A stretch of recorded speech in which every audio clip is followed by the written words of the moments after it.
Hello there, everyone, and welcome to GamePoints episode 305. Weekly get-together, we talk about recent gaming news. I'm as always your host, Stephen Brown, and tonight we have Kingdom Hearts 4 being announced, Capcom and Activision are starting to improve their working conditions for their workers, and the Kalisto Protocol might finally be coming out of hibernation soon. It's been quite a while since we've heard that game. Well, we might have a little bit of a tease of something coming up, but first, I want everyone here to know that this is an audience interactive podcast, so if you're watching this live at Twitch TV/GamePoints, or later over at youtube.com/GamePointsPC, feel free to join in the conversation with any questions, comments, concerns, etc. you might have. Just try to keep them germane to the topics on hand. And of course, we are found at multitude of video hosting sites, so Rumble, BitChute, etc. All that good stuff. Anyways, over the past week or so, actually, I'm going to finish up Elden Ring, by the way, before I get into the news. If you even have like a remote inkling of Souls games and you like them a little bit, I'd highly recommend it. I really had a blast. It took me about 107 hours to polish that son of a bitch off, but I enjoyed every minute of it. I shouldn't say every minute of it. Let me back up a little bit on that. As we started getting to the end there, I realized I was close to finishing it, so I was really starting to push myself more and more and more. And it got to the point where it started to feel more like a job. I should have taken some extra time, add another 10 hours of playtime to it, and just kind of relax my way through it. But I really wanted to wrap it up because it was over 100 hours at that point. But anyways, highly recommend it. It's neither here nor there, though, and I know Elden Ring's kind of old news at this point. So let's get on with the new stuff. First up, a kind of a surprise announcement, though we all did kind of see it coming.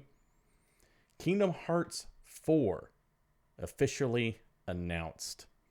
Now, this happened during Square Enix's 20th anniversary celebration of the Kingdom Hearts franchise. And they announced that Kingdom Hearts 4, the newest installment in the beloved RPG series, is in early development, and also revealed a brand new mobile game, Kingdom Hearts Missing Link. Now, early development, it is early development, if you ask me. I know that trailer showed some gameplay, or at least what is alleged to be gameplay, but keep in mind, we saw Kingdom Hearts 3 being teased a long time ago, before that game actually launched as well.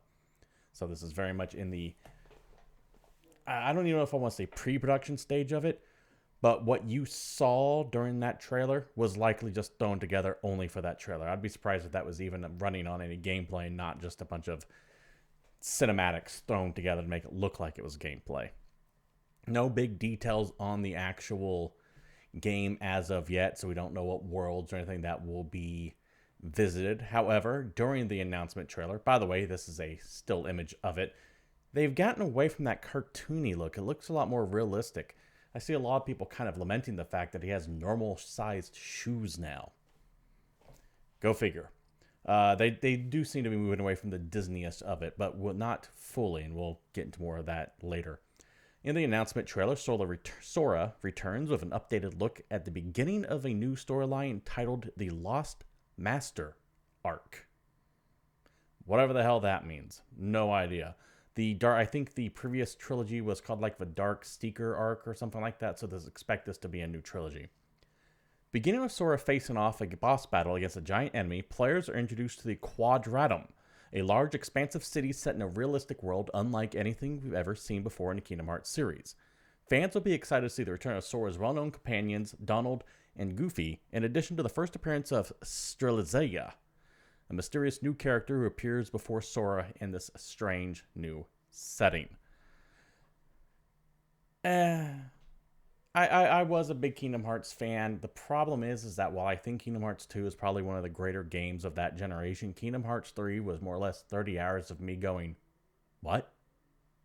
It just really jumped off the rails, and unfortunately, I don't think they can really get back on track with it.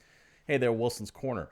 You're asking if I'm going to talk about how people think that Star Wars will be in Kingdom Hearts 4. Well, that's a good point to bring up this right here. People who are watching the trailer happen to be a bit eagle-eyed and noticed, well, that right there, right there. My finger can't quite touch it. And this led to rampant speculation that this is actually taking place on Endor, because that looks suspiciously like the footprint of an ATST, the chicken walkers from the original trilogy. Given the fact that Disney owns Star Wars and roughly 90% of your childhood at this point, it's probably likely that is, in fact, an ATST in my opinion. Now, am I actually excited for it? Once again, 10 years ago, when the Disney Marvel and Disney Star Wars things first started happening, I kind of entertained the idea of seeing Magneto in Kingdom Hearts or lightsabers in Kingdom Hearts. And they didn't really do anything with that in Kingdom Hearts 3, which I thought that one of the reasons why that game took so long to come out is because they were incorporating that stuff in there, but they didn't really go anywhere with it. Now, 10 years after the fact, after Kingdom Hearts 2 and all that good stuff, now that we've been, 20 years in this franchise, the idea of these big media crossovers is just kind of passé now. I mean, we have Fortnite being essentially the hub for every bit of pop culture you can think of thrown together. You had movies like Ready Player One and Ready Player Two. You have the WB doing their multiverses matchup fighting game. You have Marvel doing the multiverse of madness. I hate to say it, but the multiverse idea, this idea of taking all of your franchises and put in one thing, it's just overdone. It's played out. I'm over it. It doesn't have the same gravitas it used to. Yes, Wilson's Corner, the Lego games, Lego Dimensions, for example. That was another one of those.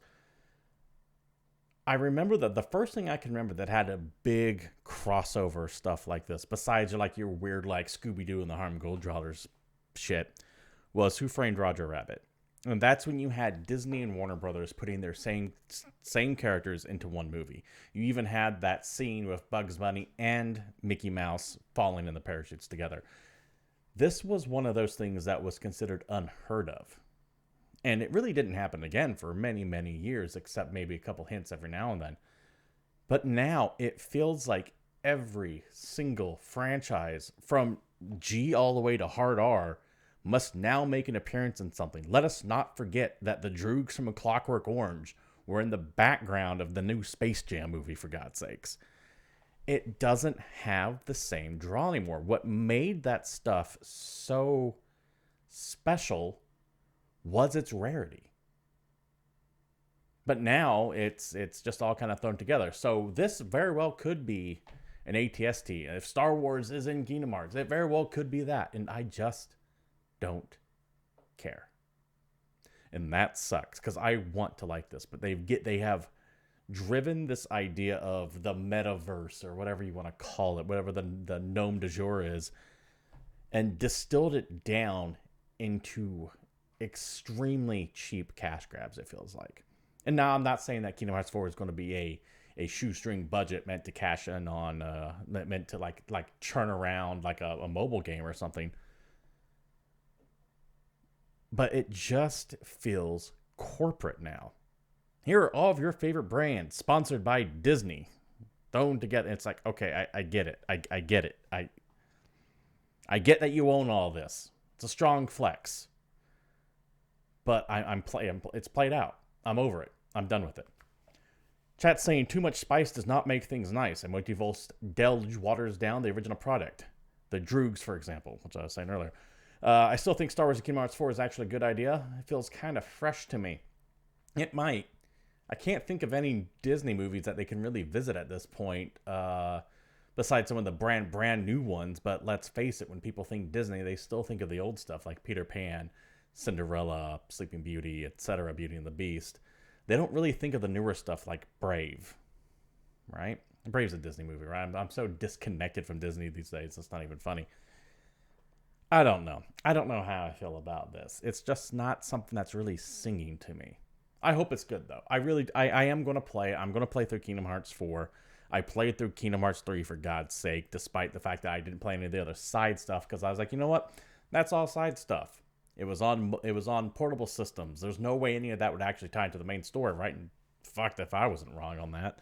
Hopefully, them getting a fresh start with the Lost Master arc might actually bring things back on a single track so it doesn't go off the rails. Though I'm sure that I will sit down and play Kingdom Hearts 4 and it'll still be more of me going, what? Than being blown away by how awesome throwing buildings at people in Kingdom Hearts 2 was at the end, the final climax of that. This franchise just doesn't hold it for me anymore. And admittedly, it's because I'm 20 years older. I'll be 100% real here. It's because I'm 20 years older.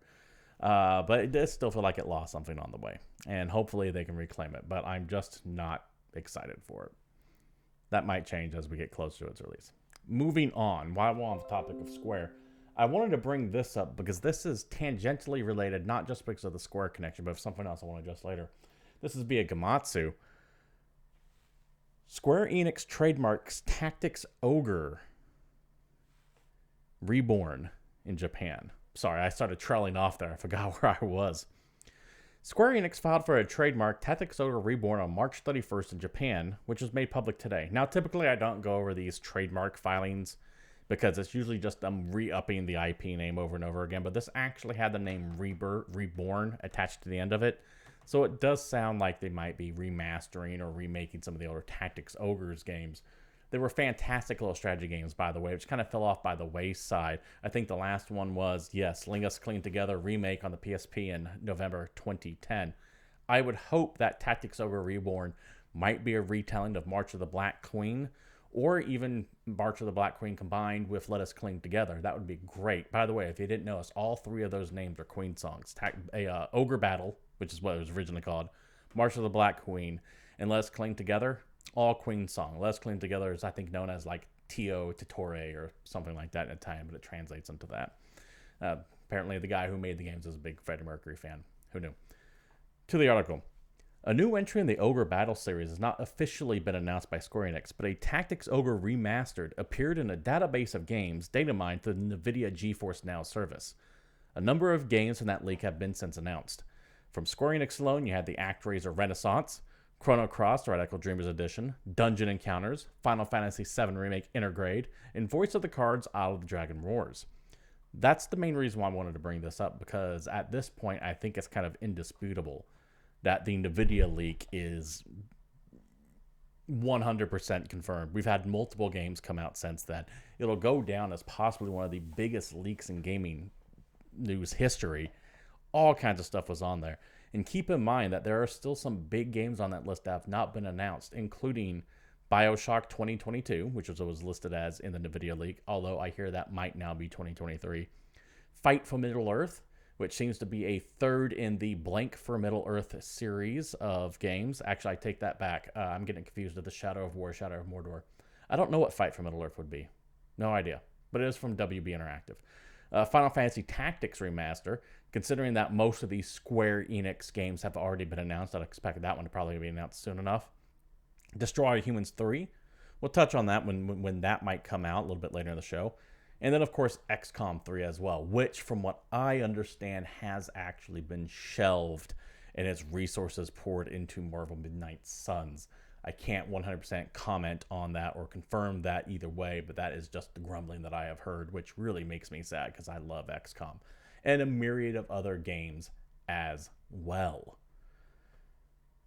I'm willing to bet about 90 to 100% of that list is actually true, and if something on that list doesn't come out, it's probably because it was in development and got axed along the way.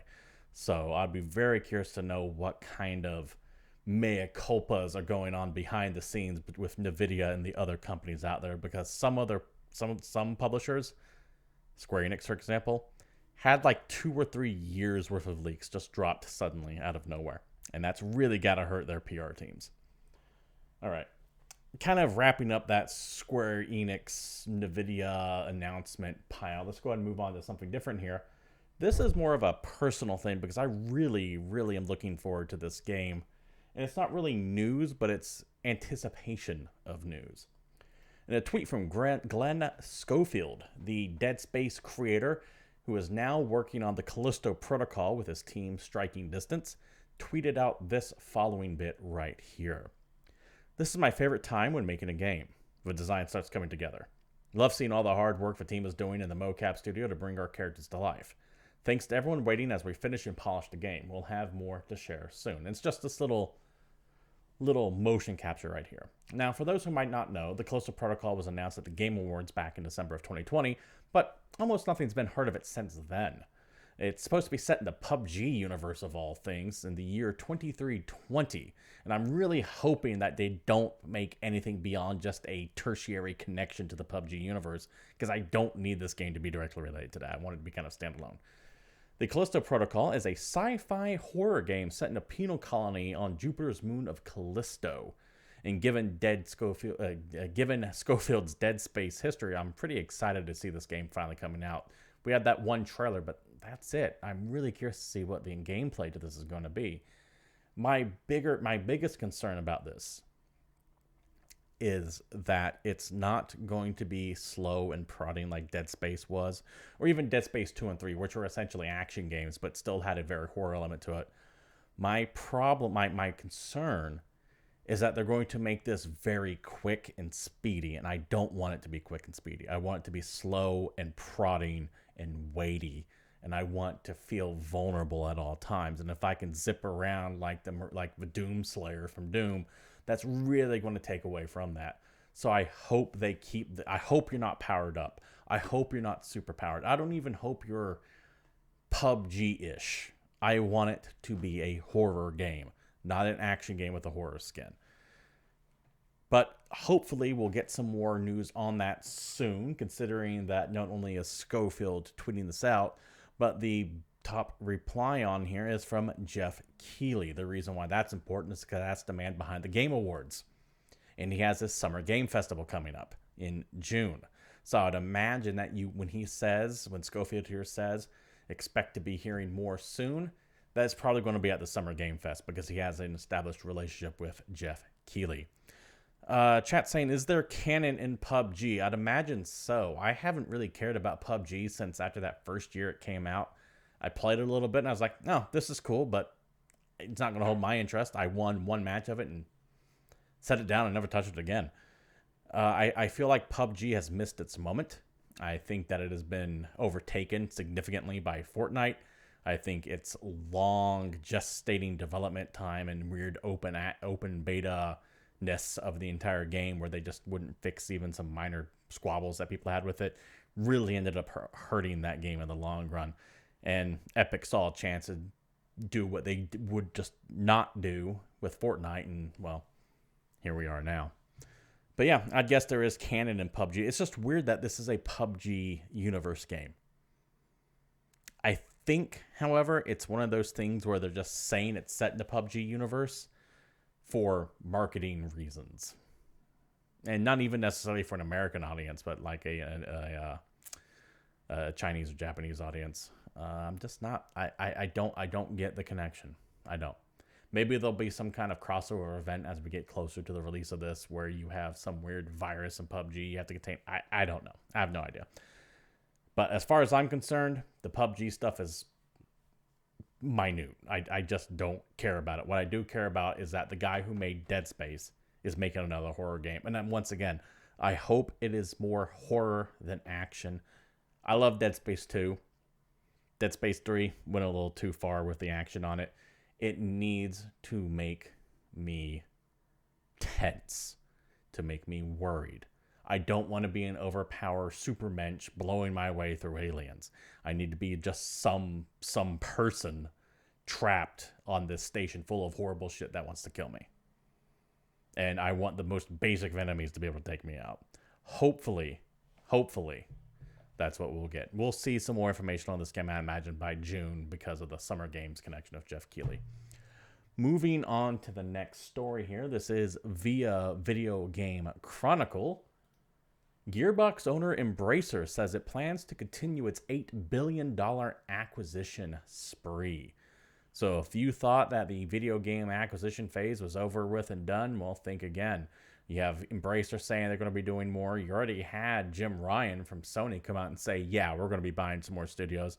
And if you think Microsoft isn't going to be picking more people up after the Activision deal goes through, you're sorely mistaken. However, in the case of Microsoft, I do think they're going to slow down their acquisitions until after the Activision deal goes through, because of the enormous size of that transaction has brought down a large amount of government scrutiny.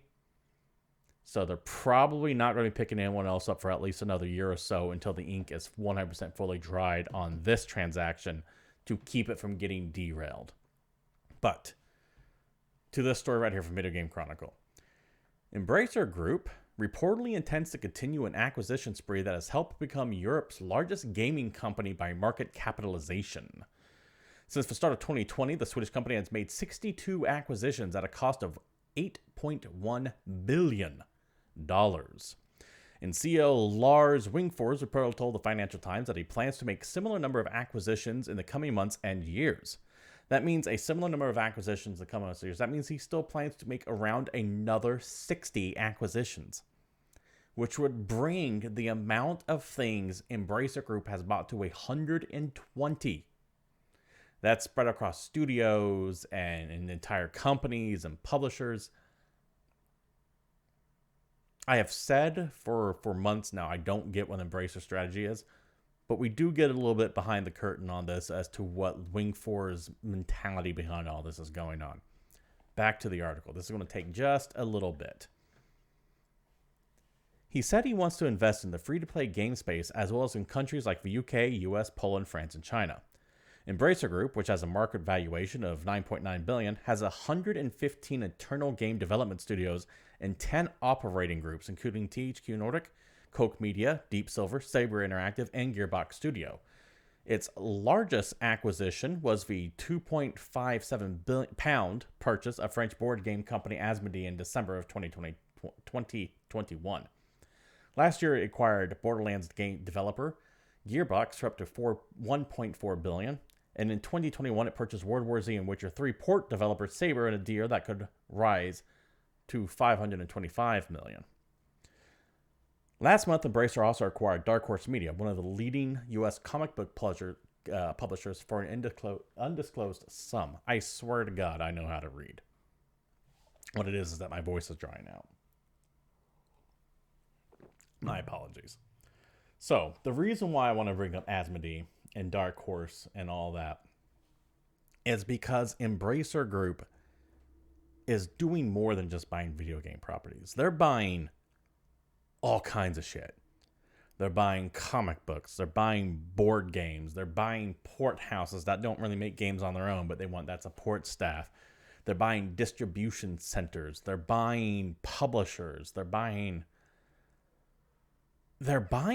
everything they can at that single A to double A to B tier level. They're gobbling up the entirety of the middle market. And it's not even a small amount of it.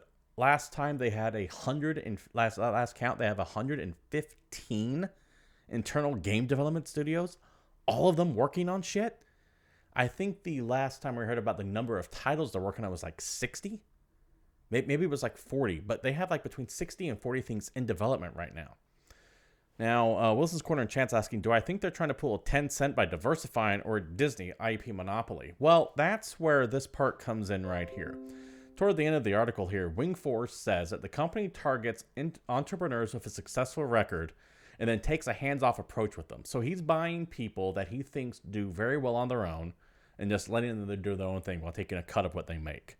Now, why so many? Well, Wingforce goes on to say, from a commercial standpoint, we don't have central commercial decision-making. Looking at other companies, they've struggled when they put too many layers of directors and management and start controlling the creators, and that's when things start falling apart. He also went on to say the company doesn't want to be over-reliant on a small number of hit products. If you can make one game, you have a big business risk, but if you make 200 games like we do, the business risk is less. So he's kind of doing the shotgun approach to it, where let's say you are, well, let's go back to Activision Blizzard. They have one or two really big properties, Call of Duty, and the Blizzard catalog. Those are like their big catalogs. So if one of those games kind of flops, like Call of Duty's been seemingly on a downswing lately, it really overly impacts the company as a whole compared to the rest of it has a greater impact on that company as a whole.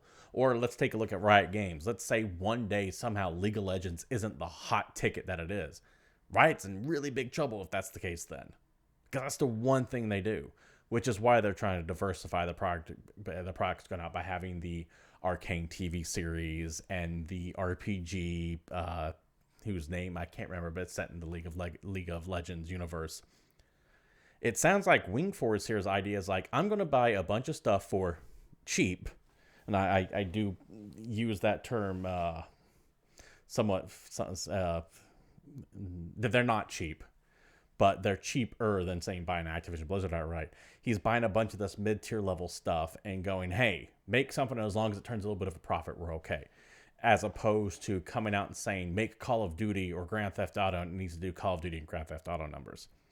So this way, let's say of their 115 properties they got going on, if 30 of them flop, they still have 75% of their catalog they can fall back on and do well with. So I do think it's a diversification thing. However, they are also going beyond just video games, like I was mentioning. It reminds you of Warner Brothers buying music catalogs and media properties in the 70s and 80s, for example, Atari. You can respect that. It gives a safety net to smaller projects, but that is how EA started, and we all know what they do if studios that underperform now these days. Yes, nothing's to say that a new CEO couldn't come in and decide that this is not the way the company should be going, and then you have a fire sale of properties and the axing of multiple studios. EA used to be a massive studio house. They used to have things like Pandemic and Maxis and Westwood Studios, all of which eventually got shut down over time. They were bought and then closed. Could Embracer Group turn into that? I have no idea. I know that they're European. I don't know if that's going to affect the studio culture any more than it would, say, in America, where it's a little bit more accepted. At least it was at the time. Hard to say. I don't know. I wish I had a better answer for you than I don't know. But I do know that the consolidation of business is going to continue over the next few years as gaming just becomes more and more global. We do have a couple of positive stories, depending on how you look at it. This first one, especially when it comes to worker relations. This first one up from Charlie Intel's where I got the source from, but it's popping up everywhere. Activision is going to be making all their QA testers full-time and giving them a raise. This is a segment from a company-wide email here. Across Activision Blizzard, we are bringing more content to players across our franchises than ever before. As a result, we are refining how our teams work together to develop games and deliver the best possible experiences for our players. We have ambitious plans for the future of our quality assurance team members and are a critical part of our development efforts. The QA side of things has been a contentious issue amongst some in games media over the past few months with, I believe there's a reported strike happening at, forgive me, I don't remember the studio, but a bunch of QA people were going on strike there. There have been talk about how QA teams are often just part-time and underpaid compared to the industry standard. Seems like Activision Blizzard here is going to be kind of rectifying some of that, going back onto the email. Therefore, today, we announced the conversion of all US-based temporary and contingent QA team members at Activision Publishing and Blizzard, nearly 1,100 people in total, to permanent full-time employees starting July 1st. Additionally, we are increasing the minimum hourly rate for these team members to $20 an hour or more, effective April 17th. These employees are also eligible to participate in the company's bonus plan and will have access to the full company benefits. This change follows a process that began last year across AP and Blizzard of covering temporary and contingent employees, including 500 at AP Studios to permanent full-time employees. Awesome. Great on these guys. I'm sure that having full-time status, which in turn comes with usually medical benefits, vacation time, etc., is going to be a great boon for the 1,100 people currently working for Activision Blizzard. This is going to be affecting. Do not believe that is just being done out of the goodness of their heart. There are two major factors going on behind this. First one, Activision Blizzard has had a very, very rough time in the PR scene due to their myriad of lawsuits going on right now, from sexual abuse to harassment to just general outright terrible business practices. All of this under the shadow of the merger with Microsoft, which has even congressional members taking a close look at it to see if it violates antitrust. So they're really, really trying to massage out the dark corners of this merger to make it seem more appealing to the government to okay it. The second one I'll get into after this story right here, which is also related. This is via GameStop. Capcom will be paying workers 30% more and offer a new bonus program. Capcom has announced that it will pay workers more money and introduce an updated bonus system to promote the strategic investment in its personnel. This is happening because Capcom is currently doing great on revenue and profit basis. We've mentioned a couple times on the show, Capcom seems to be undergoing a renaissance. Their new Resident Evil remakes have been doing very well. Monster Hunter World was gangbusters for them. They are on the verge of a second renaissance, harkening back to their earlier Super Nintendo days. It's good to see it. I kind of hope Konami goes under something similar, but we'll see. In a press release, Capcom said it will pay salary increase to its workers of about 30% more on average. Additionally, the new bonus system will be more closely linked to the company's business performance. No specific details on the bonus program were shared, however. Also, for its workers, Capcom said it will continue to enhance its employee performance review and training systems in the future. The pay bump begins today, April 1st, and is part of the new fiscal year. Capcom also said that it's making these changes to help develop the world's finest high-quality games. The announcement of better pay at Capcom comes during what appears to be a hiring blitz in the video game industry. Many companies are enacting new practices or improving existing ones to help hire and retain talent amid the so-called Great Resignation, driven in part by the pandemic. This might also help explain why a number of high-profile game projects, such as the announced earlier than expected Star Wars Eclipse from Quantic Dream, Marvel's Wolverine, and more. After all, CG trailers and early reveals are often really more about recruiting than anything else. That's the second reason why these companies are doing this. There is as the article says, hiring blitz going on right now. We have heard stories about how Quantic Dream is having problems retaining and even bringing on new talent to the point where they have actually delayed, allegedly, Star Wars Eclipse a few years. You have multiple publishers just throwing money at some of the bigger names in the industry to lure them over here right now.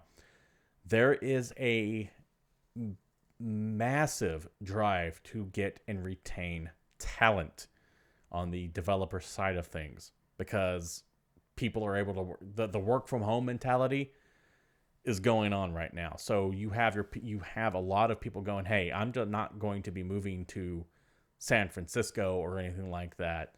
So I was going somewhere with that and I don't remember anymore. I don't remember where I was going with that anymore. The point is, people are hungry for talent right now because COVID is wrapping up or has wrapped up in many states in the U.S. And now you have things going back to normal, which means development is getting back to normal, which means you have to start ramping up all of these games to start cranking them out as fast as they were happening. We've all noticed how much of a sparse year 2021 was when it comes to releases. I don't think that these bigger companies can really survive having equally sparse years. They need that continued growth. And when you have your biggest games focusing more on a games as a service mentality, those are not games that you do one and done with. Those are games that you do one and keep supporting for a couple of years at least, which means you have to keep your team members working on that game rather than moving something else, which means you have to hire more people so those people can either maintain the game or work on that something else. And money is being tossed around everywhere. So, before you go off wondering if Activision, Blizzard, or Capcom are doing these out of the goodness of their own heart, they're not. The market reality is just dictating the prices, as it always does. And that's actually a good thing in this case because you're finally getting some companies giving the game development team the money that they deserve. Let's take a look at chat here. A little insider info. A certain big London-based studio visited your university to try to lock third-year students straight from university. Glad to hear it's an industry-wide hunger for talent. Yeah, it is. It's not just happening in America. It's happening in Japan. It's happening all across Europe. There is this hunger for talent. Next topic here, a little bit of a hard shift. Remedy is going to be remastering Max Payne 1 and 2. From this press release right here. Remedy Entertainment, the creators of Max Payne, are pleased to announce they will remake remake rather, not remaster, sorry. The iconic Max Payne and Max Payne 2 follow Max Payne video games and a new development agreement with Rockstar Games. The relationship between Remedy and Rockstar Games dates back to the original release of the critically acclaimed Max Payne and Max Payne 2, developed by Remedy and published by Rockstar. Under the development agreement signed today, Remedy would develop the games for a single title, so both games in one, or it probably won't necessarily be both games in one, it just might be one game that encompasses both plots. Because I think Max Payne 1 and 2 all take place over like 48 hours. Not positive on that. It's been a long time since I played them. Remedy will develop the games for a single title for PC, PlayStation 5, and Xbox Series S and X using its proprietary Northlight game engine. The game development budget will be financed by Rockstar Games, the size of which will be in line with typical Remedy AAA game production. Under the agreement, Remedy has a royalty opportunity after Rockstar Games has recouped its development, marketing, and other costs for distributing and publishing the game. The project is currently in the concept development stage. First off, awesome. I would love to see Max Payne get a fresh coat of paint and a remake treatment, bring it up to more modern standards. I think it is impossible to undersell how influential Max Payne was on that early PlayStation 2 generation. I mean, it invented the concept of bullet time. I think it did it before The Matrix. I'm not positive on that. Don't quote me on that. Matrix could have come out first, actually. I don't remember. It's been, once again, 20 years. However, and I've touched on this a couple times over the past shows, I am extremely concerned that Remedy is stretching themselves way too thin. They have so many irons in the fire right now, and their most recent thing they've done, which is the single-player campaign to that Crossfire X, was just god-awful. And this is what happens when a studio, which is talented, but still ultimately small, spreads themselves too thin. This is the same thing that happened with Platinum, where Platinum has a couple of amazing games and a whole bunch of shit because they just keep developing stuff.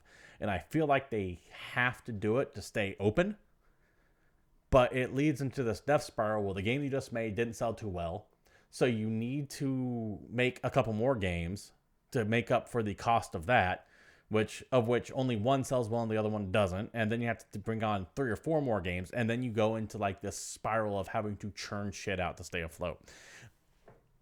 I'm afraid Remedy might be going down that path. I hope not. I really, really hope not, because I like Remedy. I think Control is amazing. Alan Wake was great. Max Payne 1 and 2 is good. Hell, I even liked Quantum Break. But they have so much shit in development right now that I truly fear for Remedy's future. I don't think it's a good look. This is one of those things that happens right before a studio either burns out or gets gobbled up by someone bigger. And we'll see how that shakes out. That said, I'm kind of surprised Remedy hasn't been gobbled up already. They seemed like Microsoft would have just swallowed them whole, and this just hadn't, at least not yet. So, Max Payne coming. Looking forward to it. Then, finally, as far as the hard news goes, via GameSpot, Sony invests $1 billion more into Fortnite Studios' Epic Games to help create the Metaverse. Sony Group and the owners of the Lego Group are investing $2 billion total into Fortnite Studio Epic Games as the company continues its mission to create a Metaverse. Sony Group and Kirkby are the holding investment company that runs the Lego Group, are each investing $1 billion into Epic Games. This is just the latest investment from Sony, which already invested $450 million to Epic Games over the years.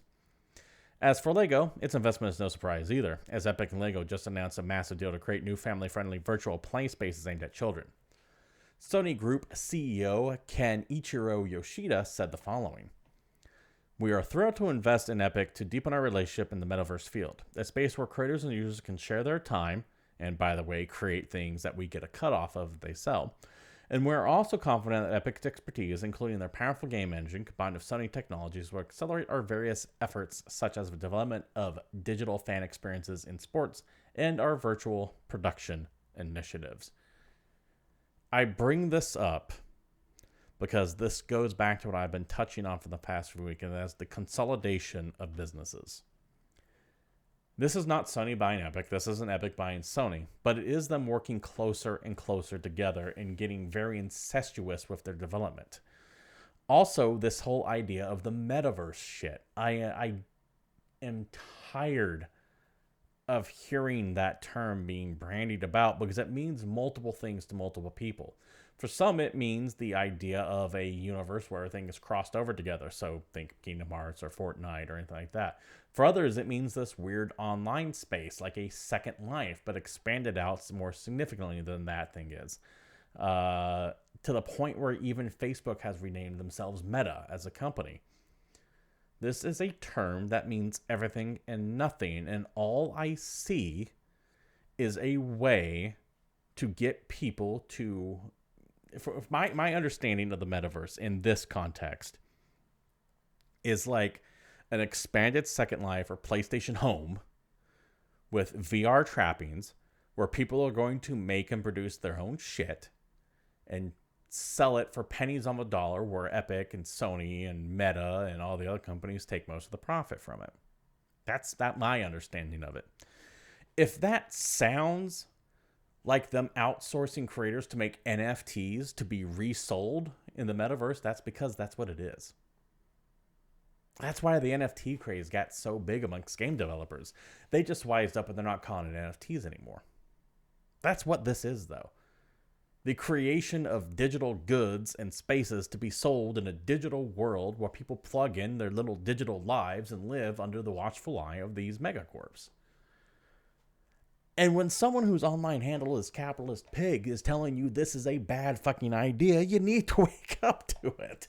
I don't want to go off on... I'm not going off on like conspiracy theories or anything like that, but there is nothing good that can come from this. And I do think this idea of the metaverse in this context, as opposed to the played out everything crosses over complex, which I think is just, it's like the zombie game from a couple years ago is the metaverse game now. I think the metaverse in this context is going to be something that everyone is trying to race to get into because they all want to be the next Facebook or they all want to be the next Netflix or whatever it might be. And I don't think it's going to take off. I don't think it is at all. I think that people look at Roblox and think, oh, we can make Roblox. We can make Fortnite, and we can expand on it. And we'll fight for your time instead of your money, because what we want is not you paying us. What we want is for you constantly giving us your information, which makes us more money to begin with. And I think this is going to fall flat on its face. I don't see a future here. But what the hell do I know? If I could protect business, do you think I'd be not kicking back on some private island somewhere? This whole thing just feels like it's destined to fail. It feels like a lot of people are chasing a dream that no one actually wants. Anyways, that's my stance on it. There is more and more growing ties with Sony getting involved in this upcoming metaverse idea. And they're going to drive it into the ground. That's my stance on it. That's my opinion on it. Anyways, that does it for the news. We have a couple of smaller bits here that I want to go ahead and get out of the way. We have one upcoming event. THQ Nordic is going to be having their digital showcase, the next one, sometime at August 12th at 12 p.m. Pacific Standard Time here at YouTube and Twitch and Steam and all the various platforms out there. That's probably when you'll get your announcements of some of the things that have yet to appear from the NVIDIA leak, like, say, Destroy Humans 3. But we'll see. So August 12th for that. New releases for this week include a bunch of ports and one new thing. I'm going to mention a couple of them because they've been out for a while, but they are starting to come to your newer consoles. First up, Nobody Saves the World is coming to PlayStation 5, PlayStation 4, and Switch. This game is amazing, by the way. I highly recommend you take a look at it. Transformed from a featureless nobody into a slug, a ghost, a dragon, in this new take on an action RPG from the creators of Guacamelee. Discover 15 plus distinct forms, mix and match their abilities, and clear evolving dungeons, and save the world.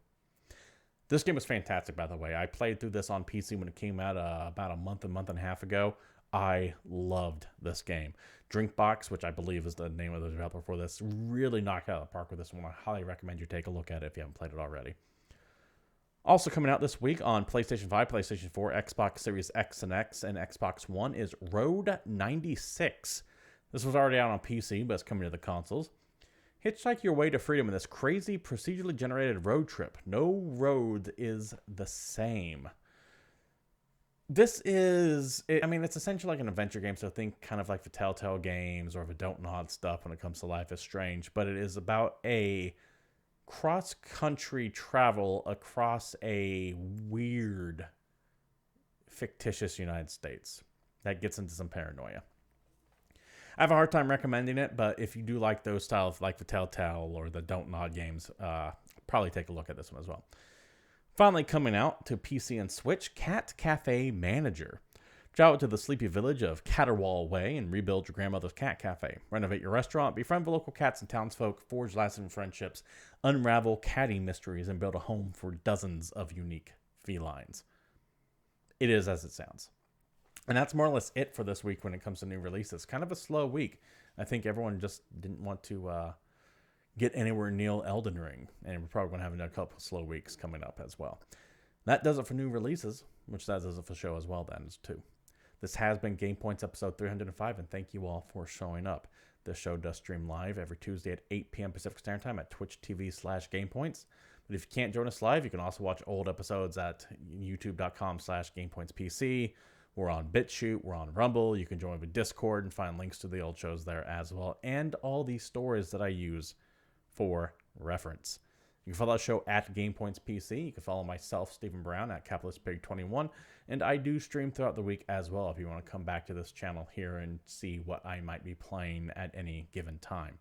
Once again, thank you all for showing up, and I'll see you next week.